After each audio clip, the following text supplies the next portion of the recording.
Welcome to Introduction to Advanced PubMed. By the end of this class, you will be able to apply advanced features to searches, use MyNCBI, and create a customized filter. First of all, let's answer, what is PubMed? PubMed is an interface that provides access to bibliographic information, which allows you to access and search Medline, the NLM's premier bibliographic biomedical database containing citations and author abstracts from 5,600 plus peer-reviewed biomedical and bioscience international journals. As I said, it's an interface. It's not in and of itself a database, but an interface to other databases. They can include citations from Medline predominantly, PubMed Central Manuscripts, and MyNCBI Bookshelf. Records are actually entered daily, and it contains more than 30 million citations. So if that's PubMed, what is Medline? Medline is a database, a basic biomedical research and clinical sciences database. It indexes more than 5,600 journals. It comes in 40 different languages. It covers 1946 to the present with some older material, and it's unique in the use of MESH or medical subject headings. The majority of citations are to journals in Medline. What are some advanced features that we can use? We can use Boolean operators and truncation, for instance. Boolean operators are mathematical type equations with or, and not. If you say or, that means that you want everything that you're mentioning. If you say cats or dogs or horses, you want any citation that mentions either cats or dogs or horses. So that gives you a larger retrieval. If you use and, you're specifying that the retrieval has to include cats and dogs and horses. All three elements have to be in the one citation for it to be retrieved. So that's a much smaller retrieval. Then you can use not. You can say, I want cats, but not horses. That means that you can retrieve anything that has cats in it as long as it doesn't mention horses. Truncation is useful because you can put an asterisk at the end of at least 3 letters. For instance, CAT asterisk will retrieve cat, cats, catalog, categorically, categorical, etc. We have a research question for our class, and that is, what is the relationship between glycemic control and the risk of depression in diabetics? This is a very interesting and difficult question, and so we're going to search PubMed for the answer to that. Here is the actual search that has been constructed to address that question. We have depression, MESH term, and diabetes mellitus, MESH term, and relationship or risk, asterisks in parentheses. The parentheses, the nesting it's called, make sure that that relationship is run first before they and it with the outside terms that are around it, like depression and diabetes. And then we have an and intensive control or better control or tight control in proximity operator status. Intensive control is put in quotes, and then it says title abstract. That means intensive control found in the title or the abstract field. And then there's a tilde and a 5. That means that you can have 5 words between intensive and control for it to be retrieved. So if it found intensive glycemic control, it would retrieve that, or intensive and good control, it would retrieve that. Last, we have or glycemic control itself as a title abstract field condition. That means that glycemic control, as long as it's found in the title or the abstract, will be ORed with the intensive control, the better control, the tight control. And that whole string is in parentheses, so it's nested. So that is our search, and we'll get to that in just a minute when we're done with the PowerPoint. We'll go into PubMed. One place that you can find assistance from 8:30 in the morning till 4 o'clock in the afternoon is the NIH Library Help Desk. You can call and you'll get a reference assistant who will either help you with your question or can refer you to a librarian who can help you. You can also find help on the web page under the Get Help section.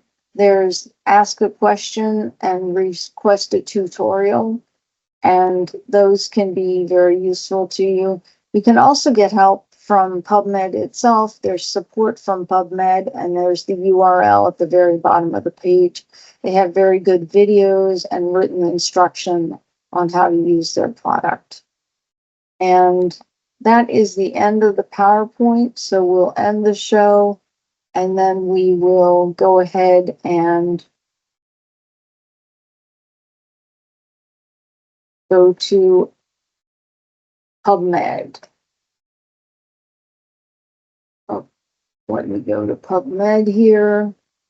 Here's the front page of PubMed. I got to this by going to nihlibrary.nih.gov, which is our webpage.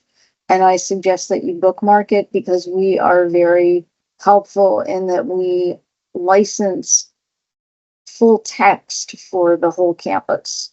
So if you're looking for a journal article, you should come to the NIH library.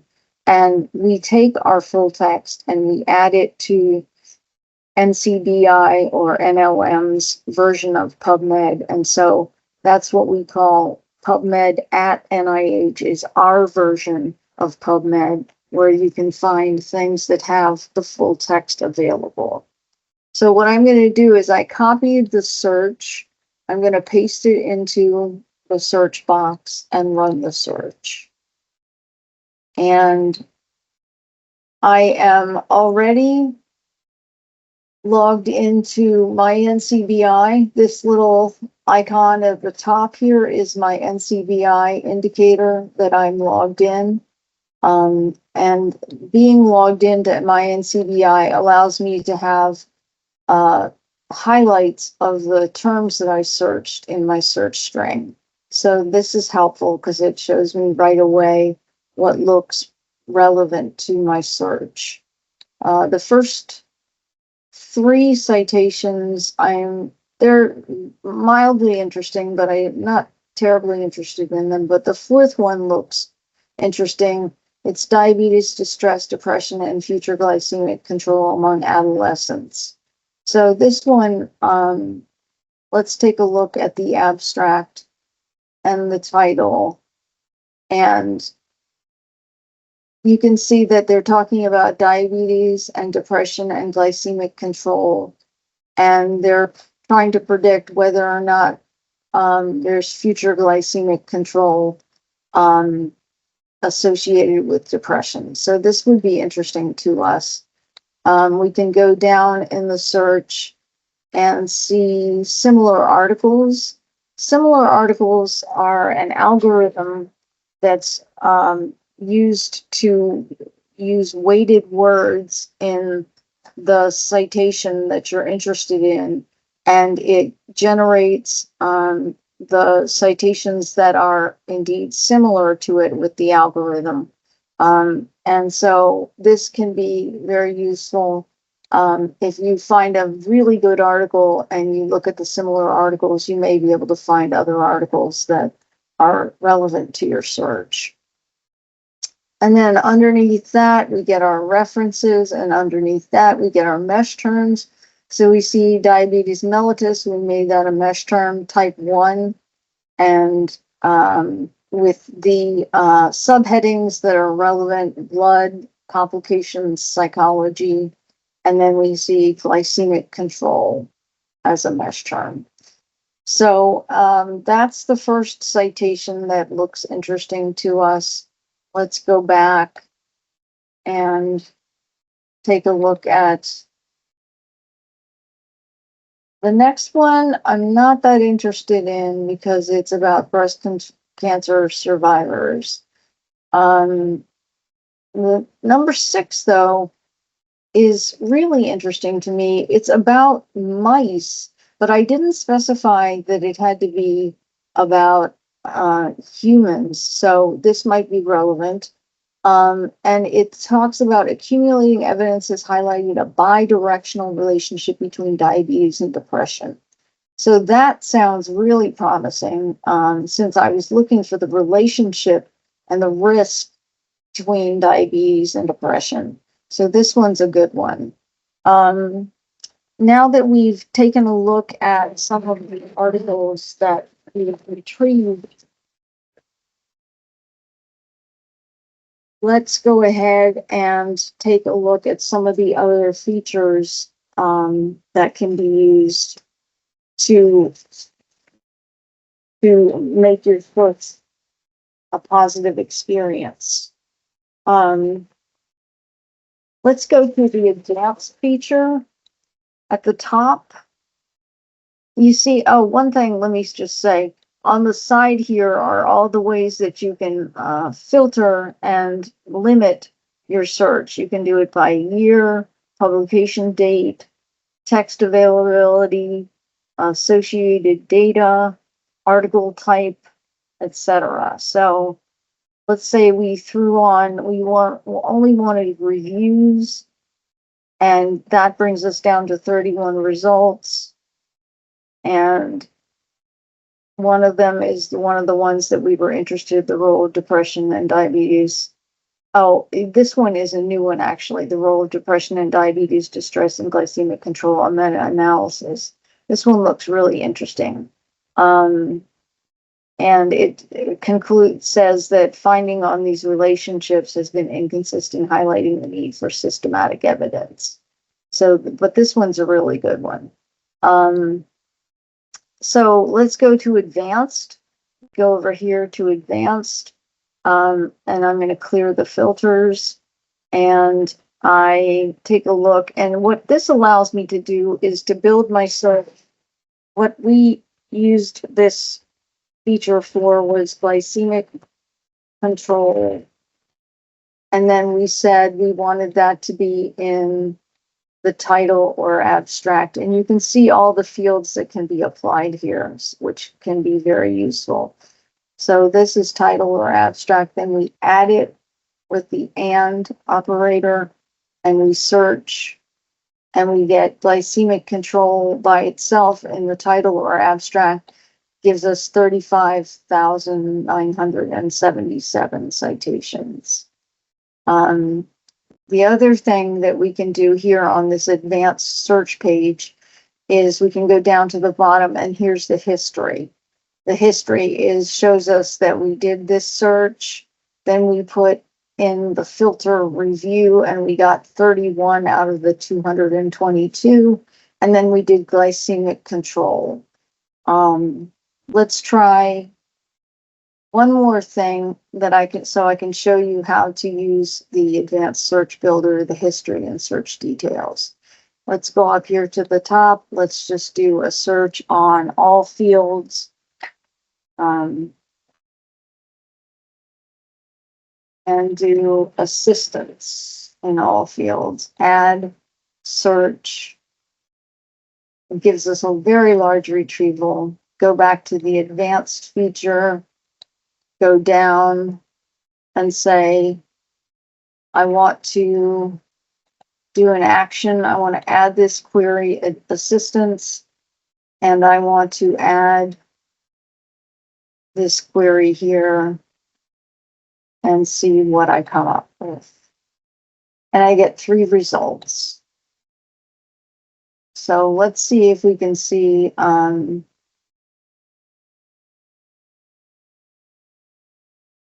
recognizing and treating depression in patients with diabetes. Let's see if we can find the assistance feature. And sometimes this is an interesting point to make about PubMed. Sometimes they're finding your words and your search terms in the actual citations. So that doesn't really help as much as it could in doing a search, but that's probably what happened here. But still, this is an interesting article for us. So let's go back to advanced and take another look at that history and search details. This is where we can combine things. We can also look at this and use it to see how the search was run. So let's take a look at assistance. And it says it's searched assistances or assistants. And it searched dental assistance, helping behavior as a mesh term. It actually translated assistance into a mesh term. So this shows you how the search was run, and this is very useful. The other thing that we can do, speaking of mesh terms, let's go back and take a look at the mesh terms. Let's go to PubMed.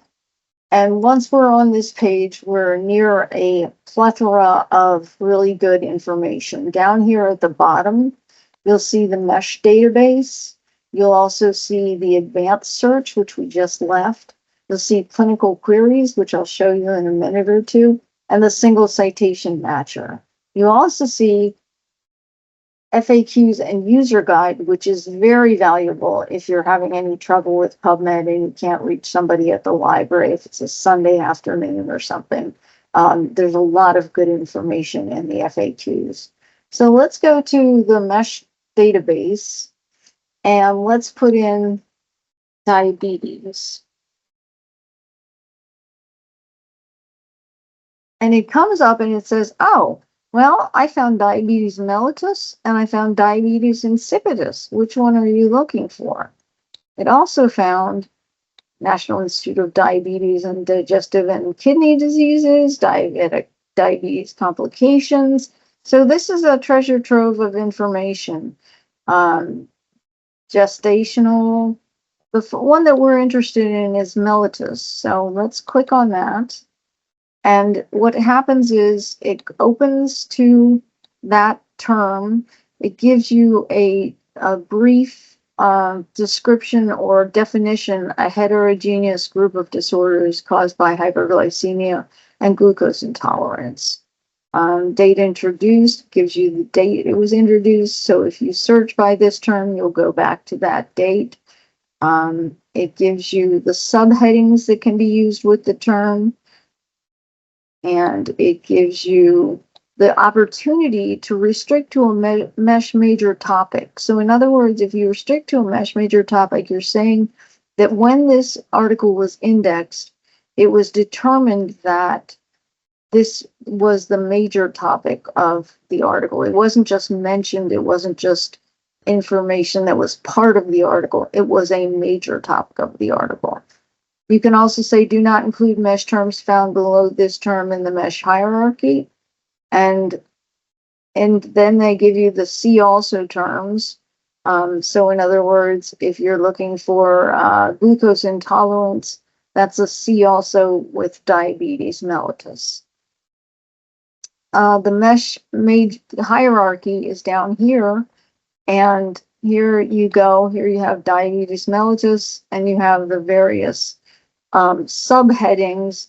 If you look at these are available to be searched. And if you search for just diabetes mellitus, you'll search all of these terms. Anything that is indexed as any of these terms will be retrieved. So that's the mesh database, and that can be very useful. Let's go back and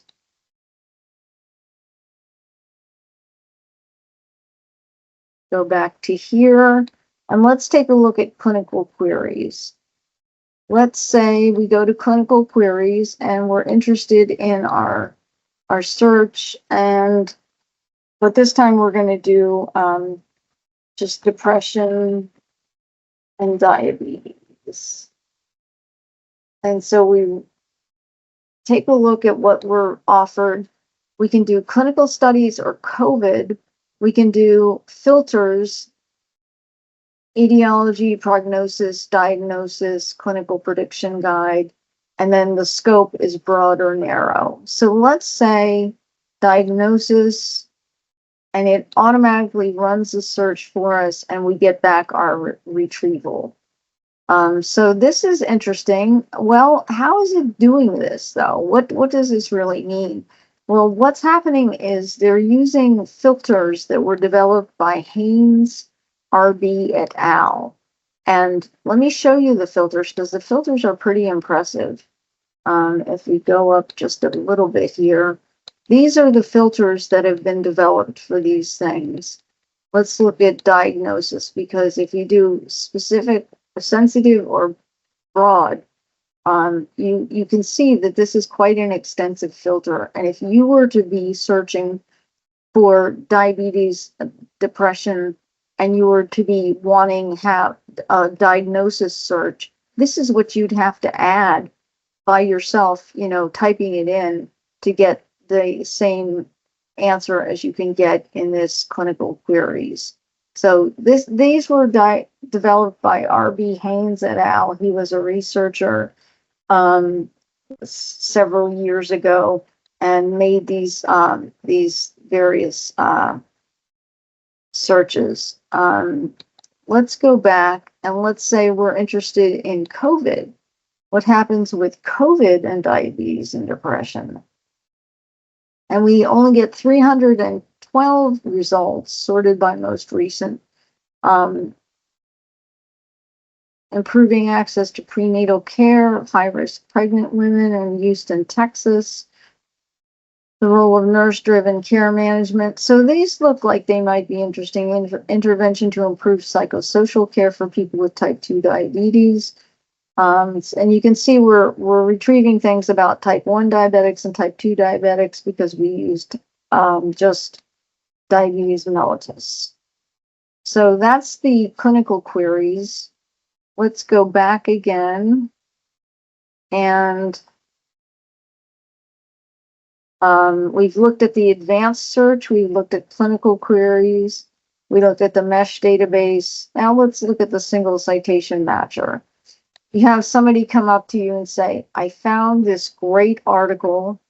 It was about a condition called Takotsubo cardiomyopathy, and the author's name was Smith, and it was in the year 2023.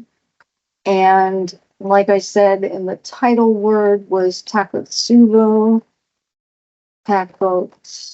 which in Japanese means octopus pot, because when the heart, in this cardiomyopathy, when the heart ceases to function properly, the ventricle balloons out and looks like an octopus pot. The heart starts to look like an octopus pot. That's what the Japanese called it in Japanese. And we search this, and so you're like, well, where am I going to find this? Well, use this, and you get two articles. One of them is actually an article, and one of them is an erratum. So you think, okay, it must be this one. Great. And luckily enough, over here in the NIH Library Go button, you can have access to the PDF. Which is nice. It's a letter to the editor, not actually a full-scale article, but it is of interest to you in your research, so you're happy to be able to find it. Now, let's see. The next thing I want to show you is MyNCBI. MyNCBI is located up here in this little box here. And if you haven't made your MyNCBI account, it's really easy to do. And if you have any questions about that, just contact the NIH library and someone will help you create the MyNCBI account. So let's click on this and see what we see. And we have dashboard. And what you have here is your ability to search PubMed and search all the other databases that are with NCBI. You can see that it's quite a choice of databases. So you could search that. You also have My Bibliography, where you can put your own bibliography of things you've written. Mine only has 10 items in it. I can share it with this URL. Once I create it, there's a URL created. I can send it to my colleagues and say, this is my bibliography, and they can link to it easily. There underneath it is recent activity. What it does is it records any of your activity in some of the databases. It doesn't record your activity in the PubMed Medline version, which is too bad, but it does record your activity in the mesh database. And interestingly enough, I can see here I searched for Donahue syndrome, which is under diabetes in mesh. So I must have, on the 20th of June, I must have been looking for that particular syndrome. And that's what I was searching on that day. Over here, you have PubMed searches that you've saved. It's pretty straightforward. And it tells you what's new. 3 days ago, there were 47 additions to my example search. Heart attack and depression, there were two added 5 days ago. So that's useful. Then you have your collections. Maybe if you're doing research and you have different areas of research, you would have collections under those areas. And last, and what I'm most excited about, is the filters. Well, it's not last. Down here you have PsyNV CV to create a new CV. So that's very useful too. But up here, the filters, you can actually create your own customized filter. And I'm going to show you how to create a customized filter. And these standard filters, they come with the database. So I've put check marks in them so they show up on my search page, and I can see quickly how many of my articles are about humans and how many of my retrieval has free full text, for instance. Now let's go ahead and manage the filters and then create a custom filter. And my query terms are going to be for Takotsubo, because I'm fascinated by Takotsubo. Takotsubo. Or it's also called widow's syndrome because they found that it's people who are emotionally stressed, especially widows and widowers. Or octopus, because they call it octopus pot heart. Oh, can't type octopus. Or broken heart. They also call it broken heart syndrome. And I'm going to end it with, to make sure I don't get everything about widows or octopi, I'm going to end it with cardiomyopathy.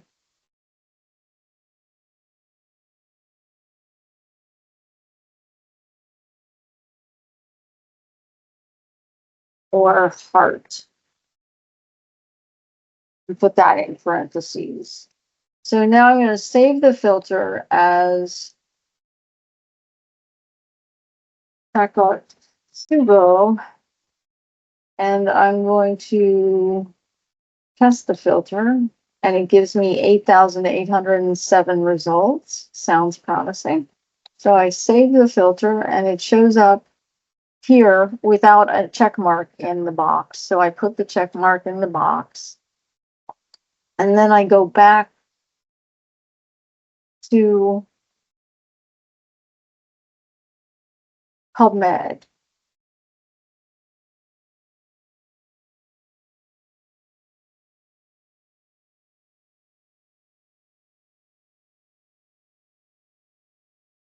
And I go back to PubMed by searching heart attack here where it says search PubMed, and I get 300,016 and I look at my Takotsubo filter got 1960. So let's take a look at that.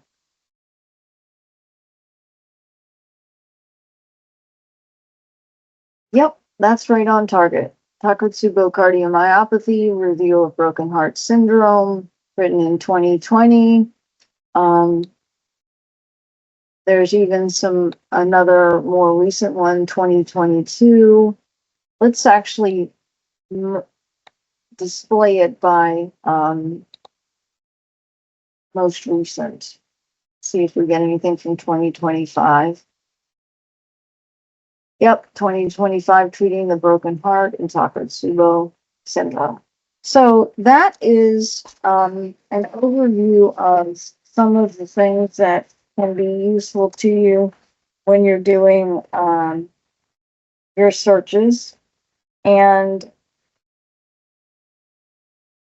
if you, oh, one last thing that I should talk about.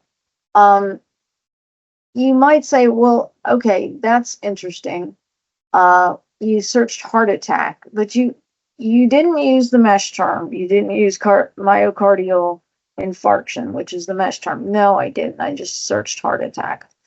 Another thing I didn't do was I didn't put it in quotes. What happens if I put it in quotes and say, I want just heart attack in quotes? Now we get 5,849. Let's go down to the advanced and compare what our retrievals were. When I did heart attack just by itself, I got 3,000 citations, and here I only get 5,000 citations. So that's a big difference. Now, let me do something kind of interesting. Let's say I want to say, okay, I want to have everything. Actually, I want to do it this way. I want to have everything in heart attack that is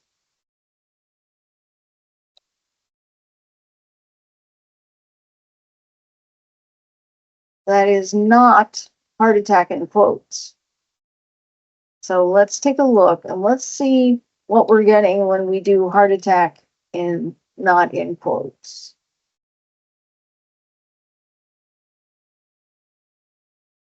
Well, one thing is when you do heart attack not in quotes, it translates it into the mesh term myocardial infarction. So that's part of the reason why you get such a large retrieval. So that's interesting, but also you're going to get things that talk about, and I'm not finding one here, but you're going to get things that talk about she broke his heart and then there was an attack on his dog that left him devastated. So there are two different terms in two different places, and they're not related. It's not heart attack. It's just the word heart in a sentence and then the word attack in a sentence. So that is the summary of everything that's advanced in PubMed. I hope that you'll take advantage of the help that is available either from the NIH library or from the webpage, the PubMed webpage. And thank you for your time.